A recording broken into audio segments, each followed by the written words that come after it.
Pemirsa, terima kasih Anda masih menyaksikan berita Papua pagi ini. Dan bagi Anda yang baru bergabung bersama kami, akan kami hadirkan kembali 3 berita utama kami.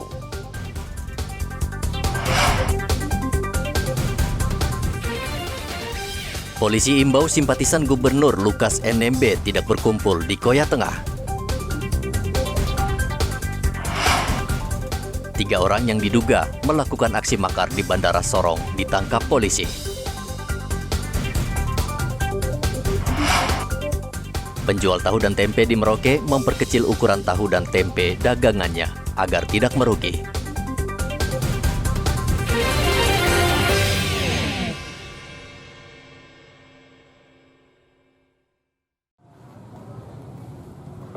Dalam 2 bulan terakhir ini, pengusaha dan penjual tahu dan tempe dibuat pusing dengan harga kedelai di Merauke yang sudah 3 kali mengalami kenaikan. Sebelumnya harga kedelai Rp11.000 per kilogram, kemudian awal bulan September harga naik menjadi Rp13.000 per kilogram. Dan saat ini harga kedelai kembali naik menjadi Rp14.000 per kilogram.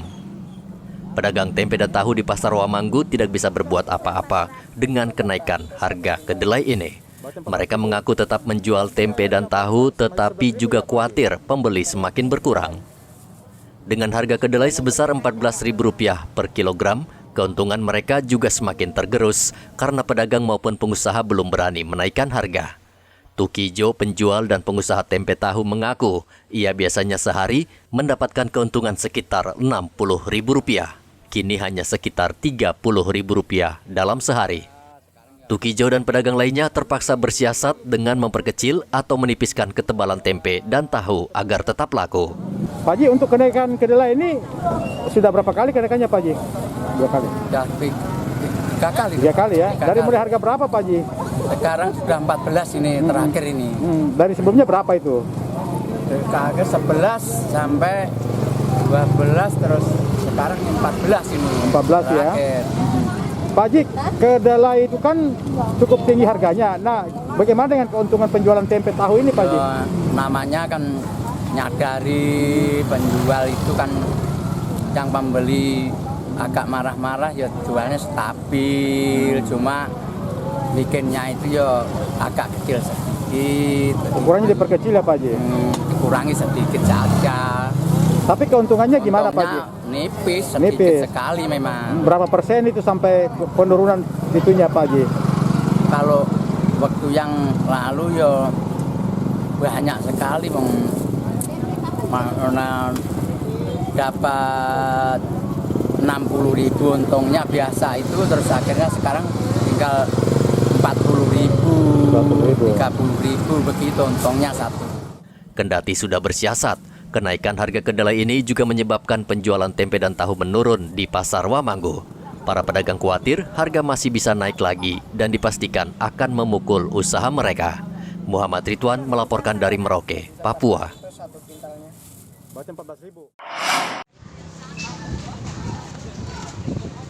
Kantor Pos Merauke Kamis kemarin membagikan dana BLT BBM tahap pertama.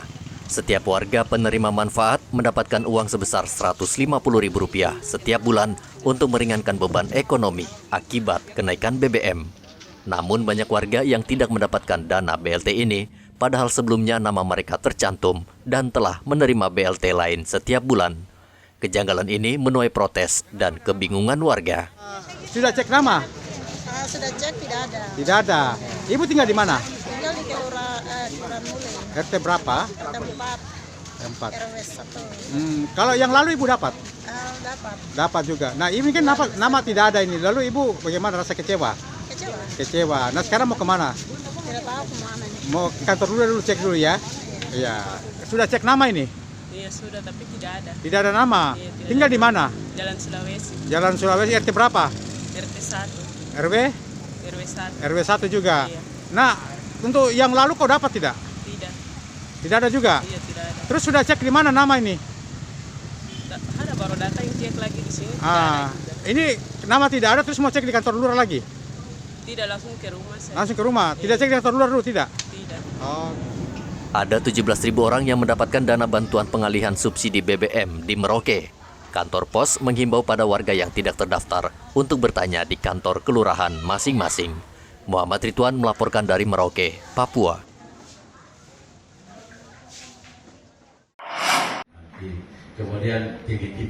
Dewan Pimpinan Wilayah Sahabat Polisi Papua Barat menggelar dialog dengan tema mengantisipasi kelangkaan BBM.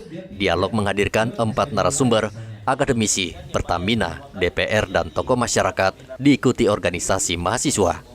Perwakilan Pertamina Manokwari, Bisma, mengatakan kelangkaan BBM jenis Pertalite dan antrean adalah hal wajar. Berita kelangkaan, BBM subsidi, kelangkaan, lalu antrean macet, menurut saya itu wajar. Kenapa? Karena ya BBM subsidi kan murah gitu ya. Siapa yang nggak mau BBM murah gitu kan? Ya kalau ada antrian berarti di situ ada BBM dong.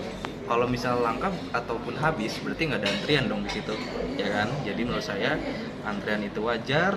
BBM subsidi antrian panjang juga wajar gitu ya, karena ya perbedaan harga yang terlalu jauh itu antara BBM subsidi dengan non subsidi.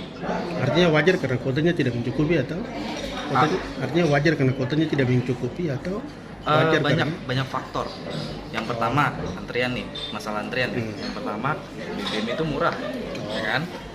Kalau misalnya Mas bawa mobil, ya pasti maunya yang murah dong. Ngapain ngisi yang mahal kalau ada yang murah, gitu kan? Anggota DPRD Manokwari, Romerta Pilatu, menilai kenaikan harga BBM subsidi dan antrean panjang di SPBU menjadi tugas semua pihak untuk mencari solusi. Namun ia meminta pemerintah mengawasi secara ketat penyaluran BBM dibarengi penegakan hukum yang tegas. BBM itu saja yang kemudian menjadi sorotan kita semua. Siapapun orangnya pasti akan melihat dua hal itu saja sebenarnya. Kenaikan BBM dan kemudian antrian panjang. Nah, itu saja menjadi fokus kita sebenarnya. Kalau menurut saya tadi pembicaraan banyak hal, tapi kemudian hanya ada dua saja.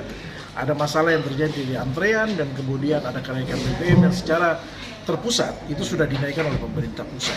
Itu dia berdampak terhadap inflasi, dia berdampak terhadap kebijakan pemerintah tentang nanti harga barang naik dan lain sebagainya. Itu dampaknya yang kemudian kita pikirkan bagaimana cara untuk mengantisipasi keadaan itu.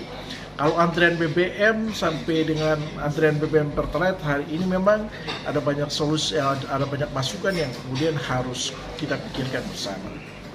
Contoh tadi sudah diusulkan bebaskan saja Pertalite, tapi kemudian apakah itu solusinya? Nanti orang tinggal berbalik terus, balik mengisi dan kemudian kuota kita bertambah dan itu menjadi bagian bumerang bagi kita. Saya pikir ada hal juga tentang pengawasan kita, tentang bagaimana supaya kemudian orang mengisi itu tadi dengan kriteria pemerintah pusat bilang tidak boleh lebih dari 2000 cc. Mungkin supaya kemudian subsidi itu kena tepat pada sasaran, ya Pak. Rencananya hasil rekomendasi FGD ini akan diserahkan kepada pemerintah daerah. Edi Musahidin melaporkan dari Manokwari, Papua Barat.